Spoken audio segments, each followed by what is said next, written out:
Hello, I'm David Hughes. Welcome to Your Perfect Body, the podcast of the Esoteric Teaching community.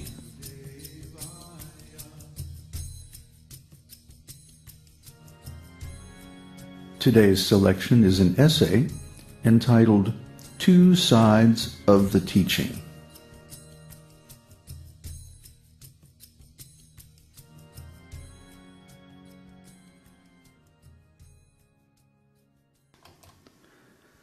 There are two sides of this esoteric teaching. One side is what we accept, and the other side is what we do not accept. Acceptance and rejection, yes and no, are both parts of this teaching. Not that we try to accept everything or believe in everything, no. Some so-called spiritual teachers, they try to be positive about everything, see everything as a path to God. But to believe in everything is to believe in nothing. It is disempowering and ultimately leads nowhere. We are very clear about what we believe in and what we reject. This is good intelligence. For example, according to military science, before a battle, first of all, one must accurately estimate the military strength of the opposite side. This is called intelligence, for good reason. One should assess the opposing elements, where they are strong, how they are arranging their resources, and then one should calculate how to counteract, how to fight and defeat them. This is intelligence, military intelligence. Without making any estimation of the opposing side, if we are not prepared for their strategy, then how can we become victorious? An intelligent man not only thinks of the bright side of his business, but of all the many possibilities he may have to deal with. Similarly, in other areas of life, we should not calculate only the bright side. There is the dark side also. We should always think, if there is some thief, if there are some rogues, they may try to cheat us. Then what precaution can I take? This is intelligence. If I simply calculate the bright side, that in this business I will make so much profit, in the meantime somebody may come and cheat me, then what will I do? People are envious, and we have to be prepared for this possibility. Therefore, the dark side should also be considered. That is intelligence. Considering and calculating the dark side, the possible actions of the enemy, how they can attack us at any moment, that is the dark side. If we do not understand the ways of the dark side, how can we defend against it? Recently, somebody was criticizing that you're introducing this esoteric teaching. People are becoming caught by your cult.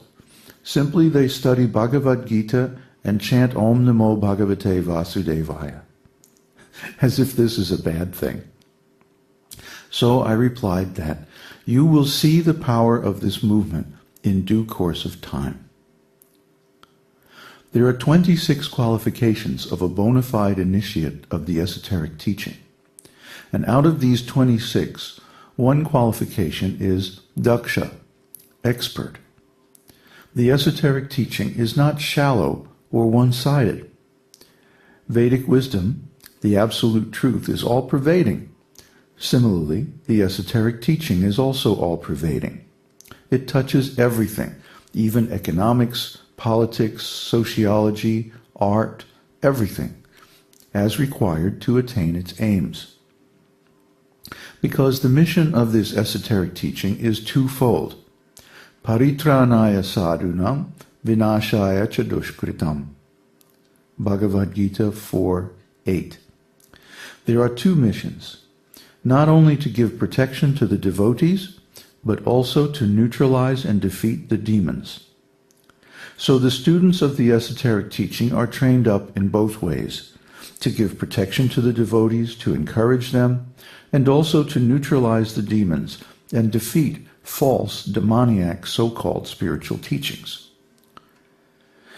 As we have discussed recently, the demons are envious of everyone.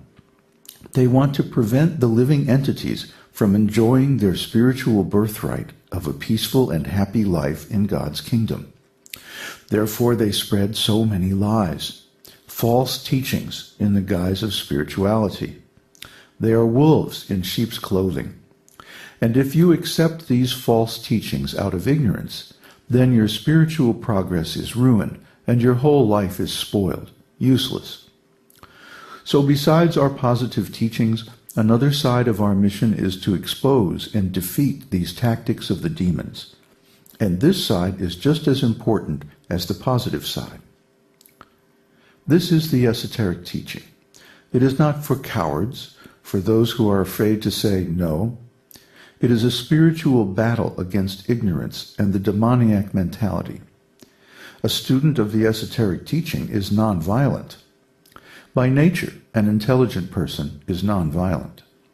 But we are prepared to fight on the philosophical platform against wrong conceptions of spiritual life, against the damaging influence of false teachings. Our mission is an open secret. Paritranaya sadhunam, vinashaya chadushkritam. It's right there in Bhagavad Gita, chapter 4, verse 8. There are two main aims of the esoteric teaching, two sides.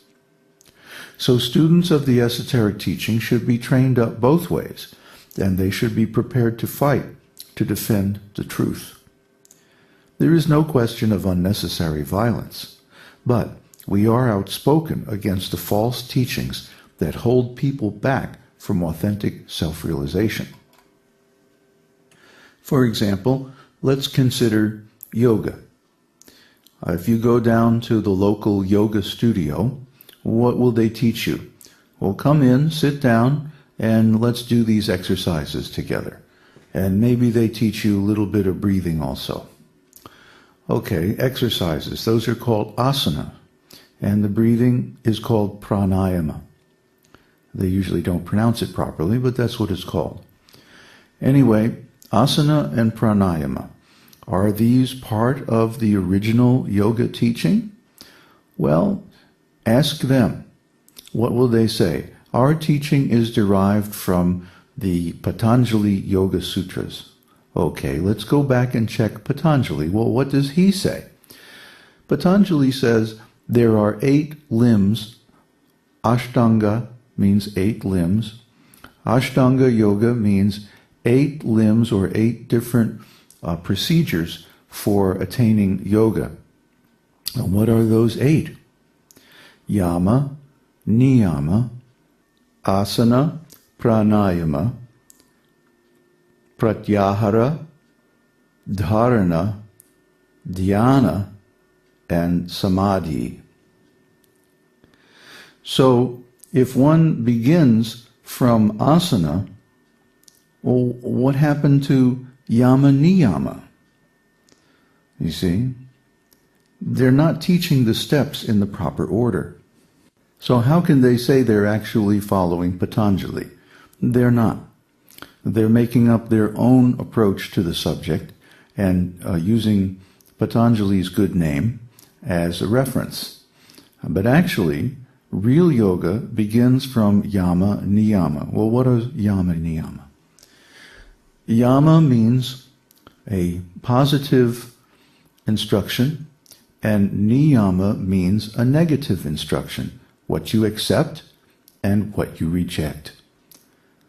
Just exactly the title of our essay today. Isn't that a coincidence? So yama and niyama are required before one can properly execute asana, pranayama, and so on. Well, what is yama niyama? Yama, positive affirmations. The first thing is acceptance of a bona fide spiritual master.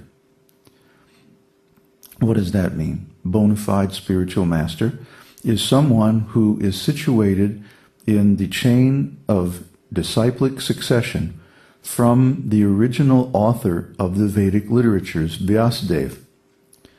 There are 4 legitimate disciplic lineages descending from Vyasadeva down to the present day. And these four are known as the Vedic Vaishnava Parampara, or disciplic lineages. Now, of these four, only